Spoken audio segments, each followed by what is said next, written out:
ઉત્તરાયણ પર્વની ઉજવણી અંગે વડોદરા શહેરની જેપી રોડ પોલીસ સ્ટેશનના પીઆઈ સાહેબ દ્વારા સમજ પૂરી પાડવામાં આવી। વડોદરા શહેરમાં ઉત્તરાયણ પર્વ ભારે ઉત્સાહભેર ઉજવણી કરવામાં આવે છે। જેપી પોલીસ સ્ટેશન દ્વારા રોયલવુડાના રહેવાસીઓ સાથે નાના બાળકો પતંગ ચગાવતી વખતે સાવધાની રાખવા સાથે ચાઇનીઝ દોરીનો ઉપયોગ ન કરવો, નાના બાળકો પતંગ પકડવા રસ્તા ઉપર ઇલેક્ટ્રોનિક વાયરથી દૂર રહેવા અપીલ કરી ને સમજ પાડી હતી, જેથી પોલીસ સ્ટેશનના પીઆઈ સાહેબ દ્વારા ઉત્તરાયણનો પર્વની ઉજવણી એવી રીતે કરો કે કોઈને નુકસાન ઈજા ન થાય, સાવધાની રાખી પર્વની ઉજવણી કરવામાં આવે તેવી સમજણ પાડવામાં આવી હતી। નઝીર શેખ સાથે આરિફ સૈયદ। જે આજે સાની મીટિંગ રાખવામાં આવી હતી? આજે અમારા રોયલવુડા વિસ્તારમાં જેપી રોડ પોલીસ સ્ટેશન તરફથી સગર સાહેબ પીઆઈ સાહેબ આવ્યા હતા અને પીઆઈ સાહેબે નાના ઉત્તરાયણ નિમિત્તે છોકરાઓને સમજાવીને ગયા કે ચાઇનીઝ દોરી નહીં વાપરવાની, પતંગ પકડવા રસ્તા પર નથી દોડવાનું, ધાબા પર એટલે પતરા પર નથી ચડવાનું, ધાબું હોય તો ધાબાની દિવાલ પર અડીને પતંગ ના ચગાવવાનું, નાની નાની બાબતો ઝઘડવાનું નહીં અને ઘરની નાના બાળકોને, મોટા છોકરાઓને, ઘરના વડીલોને સાહેબે સમજાવીને અને શાંતિથી બધાને કહીને ગયા કે આ જે છે આ તહેવાર ખુશીનો તહેવાર છે અને આ જે તહેવાર છે એ તહેવાર એન્જોય કરવાનું તહેવાર છે। એટલે આમાં એન્જોય કરવાનું, ઝઘડો કરવાનું નહીં, કોઈને ભલે 5-10 રૂપિયાની પતંગ માટે કોઈને માટે બળવાનું, કોઈને માટે ઝઘડવાનું નહીં, 5-10 રૂપિયાની પતંગ માટે રોડ પર દોડવાનું નહીં। સાહેબ આવ્યા હતા, સાહેબે નાના બાળકોને બી સમજાવ્યું ચાઇનીઝ દોરી વાપરવાની નહીં, કાચવાળી દોરી વાપરવાની નહીં, ઘરની બહાર નીકળો તો નાના છોકરાઓને લઈને નથી નીકળવાનું અને કામ સિવાય ઘરની બહાર 14 ને 15 તારીખે જવાનું નહીં, આ સાહેબે જણાવીને ગયા।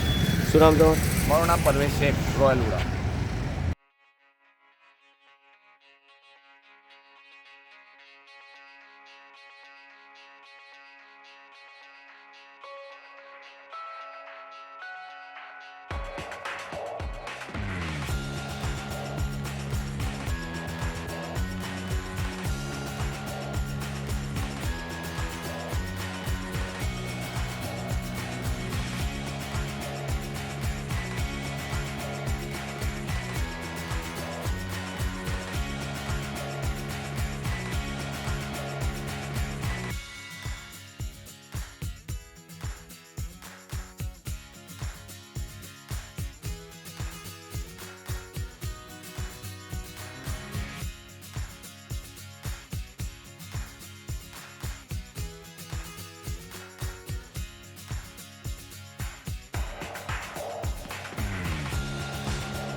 સમાચારોની અવનવી અપડેટ્સ માટે જોતા રહો સેક્યુલર ગુજરાત ન્યૂઝ। સાથે સેક્યુલર ગુજરાત ન્યૂઝ ચેનલને લાઇક, શેર અને સબસ્ક્રાઇબ કરો અને બેલ આઇકોન દબાવીને સમાચારોની ઝડપી માહિતી મેળવો।